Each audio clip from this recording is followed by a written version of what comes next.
zidni ilma Assalamualaikum warzuqni warahmatullahi fahma. wabarakatuh. Baik, lanjut. Halo teman-teman semua, bagaimana kabarnya kalian hari ini? Semoga kalian semua dalam keadaan sehat dan semangat belajar. Pada video pembelajaran kali ini, kita akan belajar tajwid tentang hukum nun sukun dan tanwin. Ini penting banget loh supaya kita bisa membaca Al-Quran dengan baik dan benar. Yuk kita mulai. Nah, kita membaca doa sebelum belajar dulu ya. Bismillahirrahmanirrahim. Rabbi zidni ilma warzuqni fahma. Dalam membaca Al-Quran, kita harus memperhatikan tajwid agar bacaan kita sesuai dengan kaidah. Salah satunya adalah hukum ketika nun sukun dan tanwin bertemu dengan huruf hijaiyah lain. Ada 4 hukum utama, yaitu izhar, idgham, iqlab, dan ikhfa. Mari kita bahas satu-satu ya. Nah, di hukum yang pertama itu ada izhar. Izhar itu artinya memperjelas atau menampakkan jelasnya atau terang. Sedangkan menurut istilah, izhar merupakan cara membaca huruf hijaiyah yang dilafalkan dengan jelas tanpa gunnah atau dengung. Hukum izhar ini akan terjadi ketika nun sukun atau tanwin bertemu dengan huruf izhar. Nah, huruf izhar ini terdapat ada 6 huruf, yaitu ada ain ha, ghain kha, dan hamzah ha. Nah, cara bacanya itu jelas. Contohnya, ma aghna anhu maluhu wa ma kasab. Jadi pada ayat anhu, yaitu di situ ada nun sukun bertemu dengan huruf ha, maka dibacanya jelas anhu. Seperti itu ya teman-teman. Nah, kita masuk ke hukum idgham. Idgham secara bahasa artinya meleburkan dan memasukkan. Sedangkan menurut istilah adalah pengucapan nun sukun dan tanwin secara lebur ketika bertemu dengan huruf-huruf idgham. Kemudian kedua huruf tersebut menjadi satu dan bertasydid.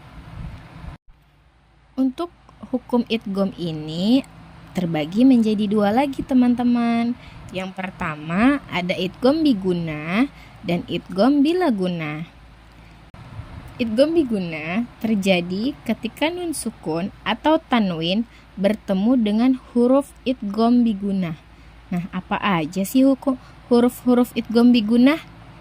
Huruf-huruf idgham bigunnah yaitu ada mim, nun, wawu, dan ya. Sehingga harus dibaca idgham disertai dengan dengung di hidung atau gunnah.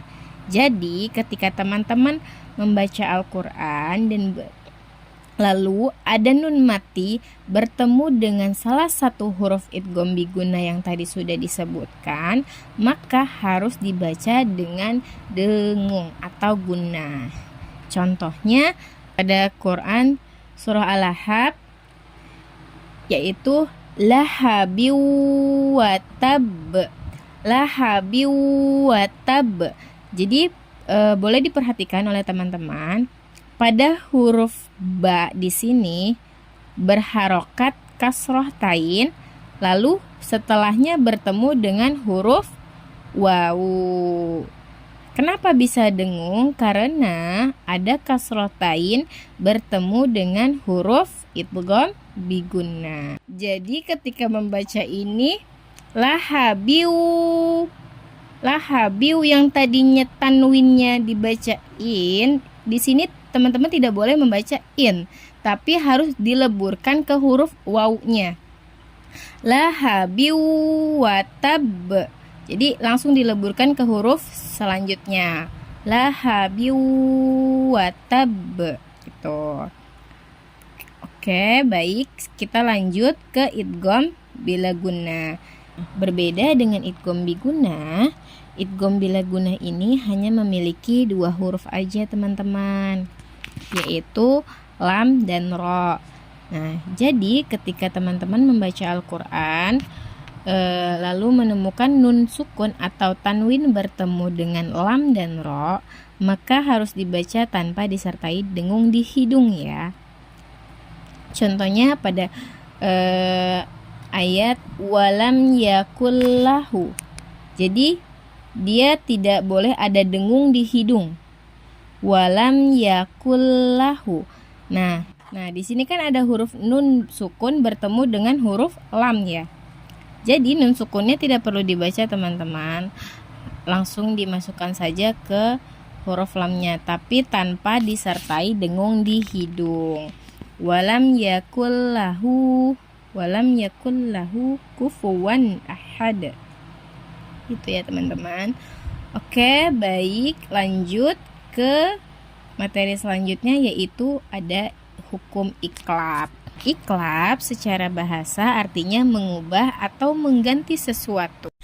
Sedangkan secara istilah adalah pengucapan nun sukun dan tanwin yang berubah menjadi mim yang diikhfakan pada huruf ba disertai dengan gunnah. Nah, hurufnya itu hanya satu ya teman-teman, yaitu huruf ba. Contoh bacaannya itu ayat mim ba'di. Nah, di sini teman-teman bisa melihat ya, mim ba'di. Padahal di sini tidak ada mim lagi di tengah di tengah ayat ini, tapi karena di sini ada nun sukun yang bertemu dengan huruf iqlab, yaitu ba. Nah, jadi kita membacanya bukan min ba'di ya teman-teman, tapi mim ba'di. Jadi nun sukun dan nun sukunnya itu diganti menjadi huruf mim ba'di gitu.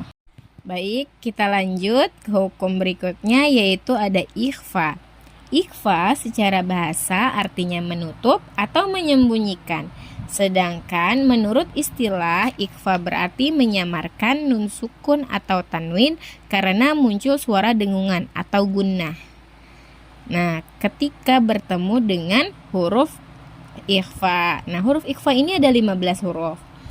Yaitu hurufnya ada ta, fa, jim, da, za, za, sin, shin, sod, dot, to, zo, fa, kof, dan kaf. Contoh ayatnya itu adalah fiha kutubun qayyimah. Jadi pada kata ba yang berharokat dhammatain lalu bertemu dengan huruf qaf, itu dibacanya disamarkan. Kutubun qayyimah. Bukan kutubun qayyimah ya teman-teman, tapi kutubun qayyimah. Nah, itulah keempat hukum dari nun sukun dan tanwin. Oke, baik teman-teman.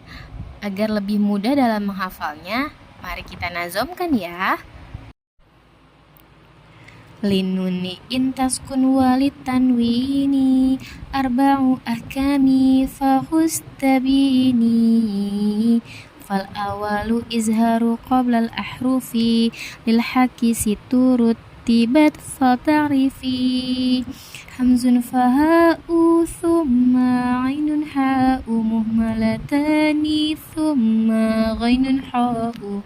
Wathani idgamun bisitatin atat fiyar maluna indahum qad sabatat. Lakinnaha kismani kismun yudgama fihi bigunnatin biyan mu'lima. Ila idha kana bikilmatin fala tudgim ka dunya summa sinwanin tala. Wathani idgamun bi ghairi gunna filami warra thumma kariranna. Wathalithu iqlabu indal ba'i mimma bigunnati ma'al ikhfa'i. Bi'ul ikhfa'u indal fadili minal hurufi wajibu lil fadili. Khamsatin min ba'di asri ramzuha fi kilmi hadhal baiti qadamantuha. Sifda sana kam jada sakhsun qad samadum taiban zid fitu qadha zalima. Alhamdulillah, kita sudah menyelesaikan materi hari ini. Semoga kita bisa membaca Al-Quran dengan benar dan paham tajwidnya. Terima kasih untuk teman-teman yang sudah menyimak. Semoga bisa bermanfaat untuk kita semua. Sebelumnya kita baca doa penutup majelis. Subhanakallahumma wa bihamdika asyhadu alla ilaha illa anta astaghfiruka wa atubu ilaik. Istighfar 3 kali. Astaghfirullahalazim, astaghfirullahalazim, astaghfirullahalazim. Mengucap hamdalah, alhamdulillah. Sekian dari Ibu Hawa. Wassalamualaikum warahmatullahi wabarakatuh.